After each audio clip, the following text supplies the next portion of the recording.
Salut les amis, aujourd'hui on se retrouve pour une nouvelle vidéo, le problème 3272, Find the count of good integers.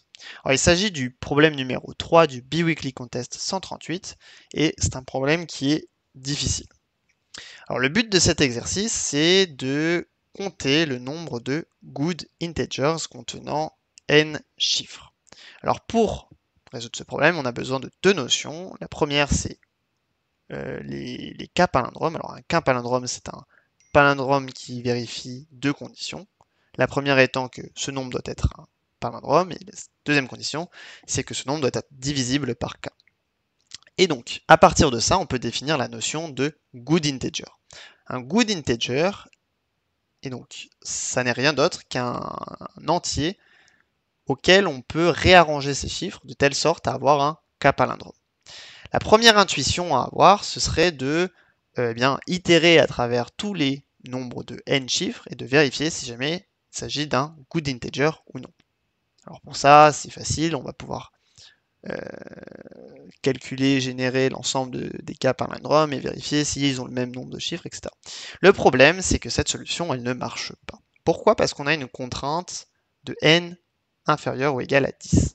Donc si on prend vraiment le pire cas, donc k égale 1 et n égale 10, ça veut dire qu'on va devoir itérer bien, à travers 10 puissance 10 nombres pour vérifier à chaque fois si ce nombre-là est un good integer ou non.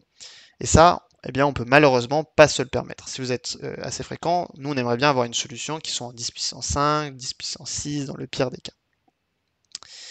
Donc en fait là je vais vous laisser une petite seconde pour réfléchir à comment sous-diviser le problème, comment arriver à une solution qui soit plus performante que ça. Donc l'astuce de ce problème, en fait, c'est de ne pas partir à partir des nombres, mais bien partir des cas palindromes eux-mêmes. Une fois qu'on les a générés, donc rien que ça va apporter tout un tas de nouvelles notions, de la syntaxe, etc. Mais une fois qu'on aura ces cas palindromes, eh bien, on va pouvoir compter le nombre de permutations possibles. Si jamais on a des cas palindromes uniques, eh bien, à partir d'eux, on peut être exhaustif dans le nombre de good integers. Pourquoi? Parce que c'est en fait l'ensemble des good integers liés à ce cas palindrome, ça n'est rien d'autre que bien, tous les réarrangements possibles, donc toutes les permutations des chiffres de ce cas palindrome. Et donc pour chacun de ces cas palindromes uniques, on va ajouter le nombre de ces permutations à notre résultat et bien, résoudre ce problème. Donc voilà, alors c'est une solution qui est en plusieurs temps, mais je trouve qu'elle est assez élégante et même si elle est un petit peu longue, il y a à chaque fois plein d'astuces, plein de nouvelles syntaxes qui sont super intéressantes. Donc je vais commencer par définir une nouvelle fonction qui sera generate palindrome. Donc pour cela, on a besoin d'une petite astuce. Donc pour générer le palindrome 1, 2, 3, 3, 2, 1, eh bien on peut faire l'observation qu'on a besoin que de la moitié inférieure de ce palindrome. Pourquoi est-ce que je dis ça? Parce que en fait un palindrome ça n'est rien d'autre qu'un string, enfin d'un nombre ou d'un string comme vous voulez, qui est symétrique. C'est-à-dire qu'en fait à partir de 1, 2, 3, si je concatène 1, 2, 3 avec son miroir, donc 3, 2, 1, eh bien j'obtiens bien 1, 2, 3, 3, 2, 1. Ça c'est valable, c'est très facile quand c'est pair, quand c'est impair on peut se dire oh là là mais c'est un peu plus compliqué, mais en fait à partir, si jamais on veut générer si on veut générer l'ensemble des palindromes dont la moitié inférieure est 1, 2, 3, eh bien on peut faire 1, 2, 3 plus tous les chiffres de 1 à 10, donc 1, 2, 3, 4, 5, donc quand on arrive au cinquième, eh bien on se retrouve bien avec 1, 2, 3, 5, 3, 2, 1. Donc ça peut paraître un petit peu compliqué comme ça, mais l'idée c'est que on peut simplifier la génération de ces palindromes en étant exhaustif et non pas parcourir chacun des chiffres et vérifier qu'ils sont bien palindromiques, ce qui serait en termes de complexité un petit peu plus lourd.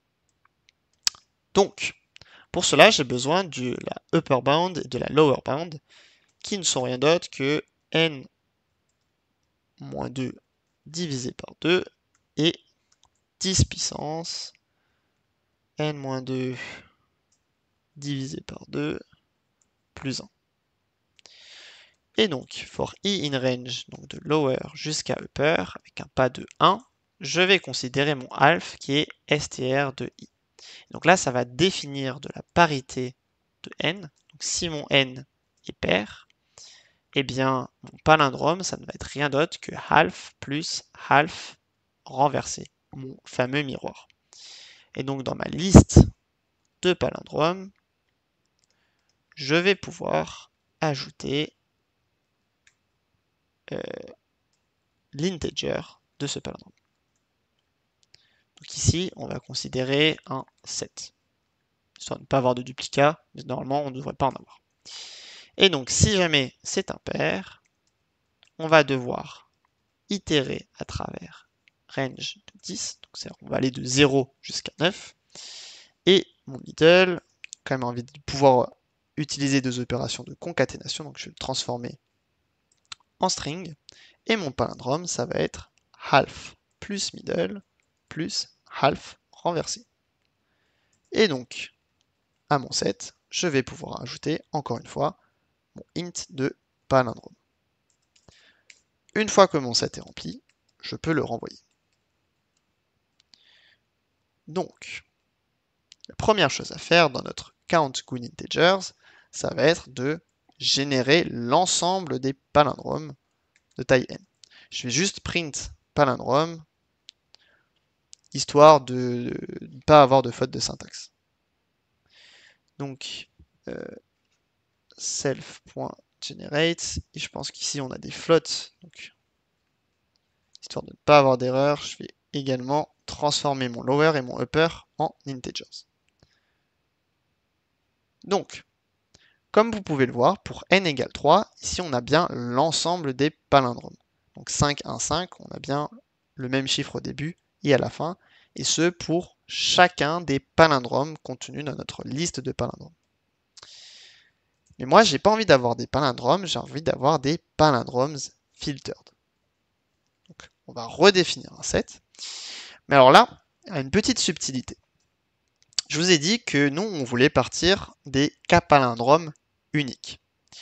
Pourquoi? Parce que ensuite, qu'est-ce qu'on va faire? On va itérer à travers chacun des palindromes dans ces palindromes filtered. Mais en fait, la condition k-palindromique, elle n'est pas suffisante. Pourquoi? Parce que, eh bien, à partir d'un k-palindrome, on va pouvoir générer l'ensemble des good integers. Mais si ça se trouve, parmi ces permutations, donc parmi ces good integers, il y en a un qui sera aussi k-palindromique. Donc qu'est-ce que je veux dire par là? Ce que je veux dire, c'est que à partir d'un k-palindrome, l'ensemble de ces permutations, en fait, deux k-palindromes distincts peuvent être composés des mêmes chiffres. Et donc, j'ai pas envie de considérer les good integers qui sont issus de ces permutations de chiffres plusieurs fois. Et donc là, on va devoir ruser un petit peu et en fait sortir le string, le palindrome stringifié de telle sorte à avoir dans mon set que des k-palindromes uniques. Parce que nous, ce qui nous intéresse, in fine, c'est vraiment le collections.counter de ce palindrome et non le palindrome en lui-même. Donc une fois que ça c'est dit, on va pouvoir itérer à travers palindrome. Et donc si mon palindrome est divisible par k, eh bien on va pouvoir l'ajouter à mon palindrome filtered à la condition que, comme je vous l'ai dit, ce ne soit pas un duplicat.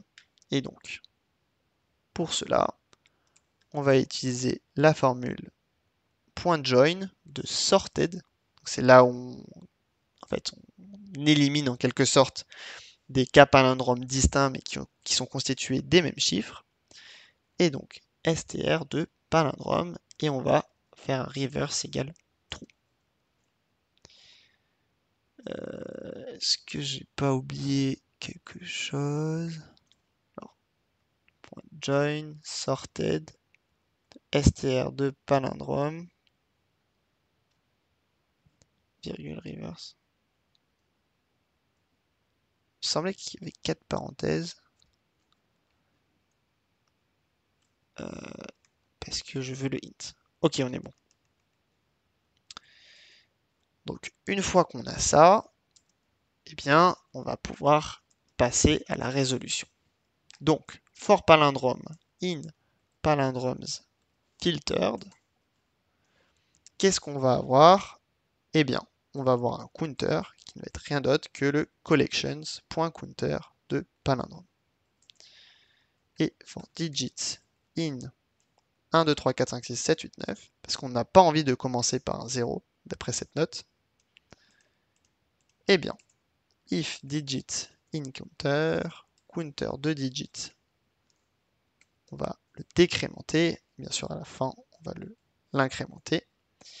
Et au milieu, on va faire deux opérations. La première, ça va être de définir le nombre de permutations, et la deuxième, c'est d'ajouter à notre résultat le nombre de permutations.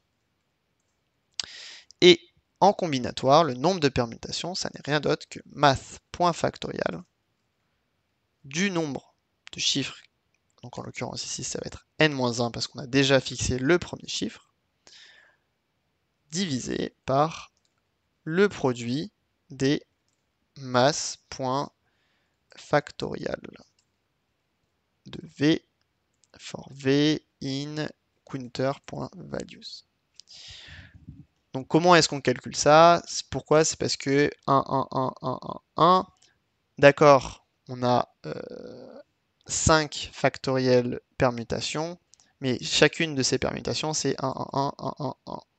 Donc, en fait, si on ne veut pas calculer les duplicats, on doit diviser ça par le nombre d'occurrences de chacun de ces chiffres. Donc par exemple, 1, 2, 3, 4, 5, 6, ça va avoir 6 factoriels permutations possibles distinctes, alors que 1, 1, 1, 1, 1, 1, ça va avoir 120, enfin 6 factoriels permutations, mais divisé par, encore une fois, 6 factoriels. Donc in fine, on va avoir une seule permutation, et en effet, quand on regarde ce palindrome, ce cas palindrome, eh bien, toutes les permutations, ok, ça va être un good integer, mais ça va être le même. Donc voilà. Ça nous permet de résoudre le problème, mais il me semble qu'on a quand même le edge case n égale 1 qui pose problème, donc on va le faire à la main. If n égale 1, on va définir un count, et for i in range de 1, 10, if i divise par k modulo k égale à 0, on va incrémenter count, et on peut return le fameux count.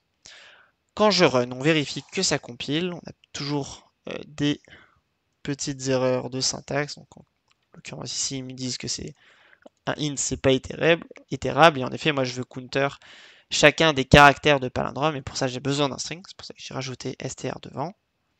Comme vous pouvez le voir, mes 3 test cases sont validés, donc je pense que je peux soumettre.